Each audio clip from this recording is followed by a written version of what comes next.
Hello everyone, welcome to the practice session. We have been practicing different steps of exercise 2. In step 1 of exercise 2, we try to see that the self and the body are two distinct realities. The self is the consciousness and the body is material. Something that we have been discussing, but we try to observe it directly. In step 2, we try to see that there is exchange of information, there is transaction between the self and the body, and that is only in the form of information. There is no material exchange there.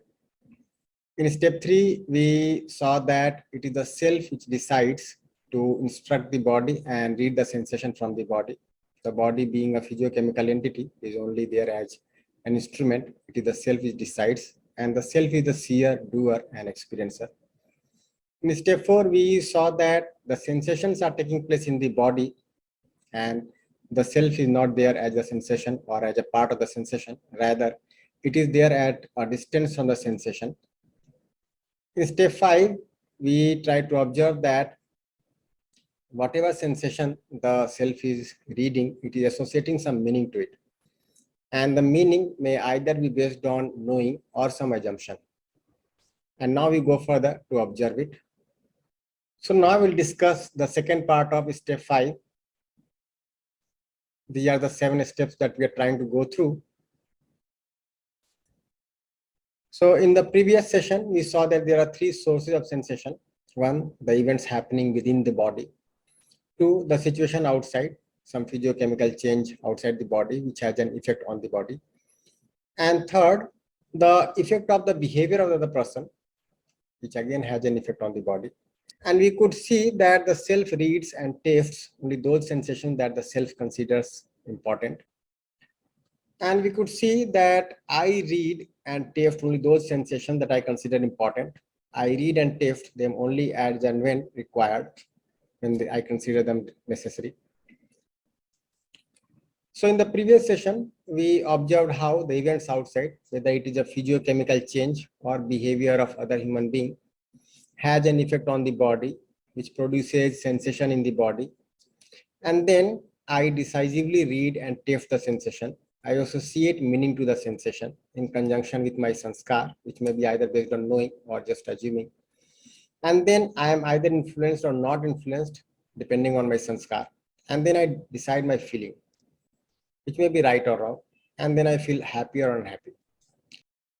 Based on this, I either react or respond.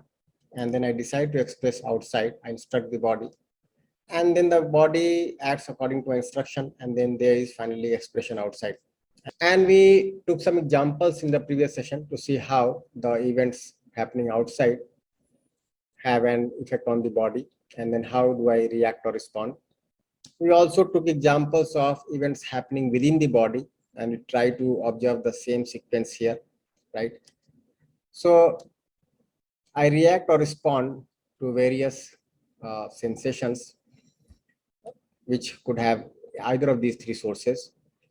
And then I decide to express it outside, and then the expression takes place outside. Now we'll observe it further. So reading or not reading a sensation is my decision. It depends upon what sensations I consider important, and that is part of my sanskar.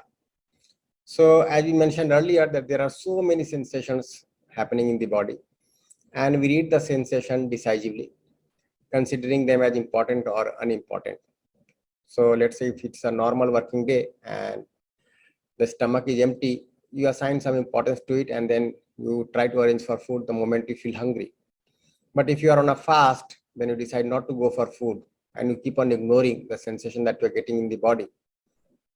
So whether you read or not read the sensation is again your decision. And then again, you associate meaning to the sensation, and that depends upon your sanskar. Sanskar means the accumulated acceptances, feelings, thoughts that we have. So whatever meaning we assign to the sensation is dependent on our sanskar, our preconditioning, or our right understanding. And to get influenced by a sensation, deciding my feeling based on it again depends on my sanskar. So I may or may not get influenced by a sensation. That is again my decision, isn't it? So if my sanskar is based on understanding, I remain in a state of happiness, rightly evaluate the input and then respond. If the sanskar is based on assumption, then I may incorrectly evaluate the input and become excited and react. Now let us take the example of somebody's behavior. So somebody is shouting at you. Now, if you assume that the other person wants to make you unhappy, you will feel irritated, angry, and you may also start shouting and you start reacting, isn't it? But if you are able to see that intention-wise the other person is sound, the other person is not having competence enough, the other person is restless within, in anger within, somewhat perplexed or annoyed, and that's why the other person is shouting at you. Then you do not get irritated, you do not get angry. Now you'll see that in the same situation, the same person shouting at you, the same sound reaching your ears, right? You are reading the same sensation, but now you are associating a different meaning, isn't it? So if you have the right understanding, you associate one kind of meaning. If you do not have right understanding, then you associate different kind of meaning. So if the sanskar is based on assumption, you may incorrectly evaluate the input and then become excited and react. But if it is based on right understanding, you remain in a state of happiness and you are resolved all the time. And then you start looking for ways and means by which you can assure the other, specify the other, resolve the other. So you'll see that before going through this content, either in the previous course or in this course, you had one kind of reaction or response. And as you start exploring, you start transforming yourself, you start developing understanding yourself, and your reaction comes down and your response goes up in your interactions with other human beings. So therefore, I need to observe my sanskar. Is it based on understanding or is it based on assumption? This is something that I need to make out. This is what we are trying to do in this step. So we are able to see that I react or respond depending on my sanskar. So I need to find out, this is my need to observe my sanskar and try to trace whether it is based on understanding or some assumption. I gave an example of the feeling of trust. So if I have the understanding of intention of the other person, I respond. But if I doubt the intention of the other person, I react, isn't it? And this reaction will be inside or outside. When it is inside, I feel irritated, angry within, okay? And at times I may also start reacting to the other person. So this is very important. I need to make out whether my sanskar is based on understanding or some assumption, isn't it? So now you have an assignment here. Now for all the sources of sensation, observe that reading or not reading a sensation is my decision. So whether the sensation is something from within the body or some physiochemical event outside the body or a behavior of some other person, whether you pay attention to that is your decision. And it depends upon what sensations I consider important. That is part of my sanskar. And then you associate the meaning to the sensation. It again depends on your sanskar. And to get influenced by a sensation, deciding one's feeling based on it again depends on your sanskar. So if your sanskar is based on understanding, you remain in state of happiness, rightly evaluate, and then respond. But if it is based on assumptions, you incorrectly evaluate, and then you become excited and start reacting. So what you can do, two things here. You can observe the various sensations in the body through all these three sources. You can also observe whether you are reacting or responding to these sensations.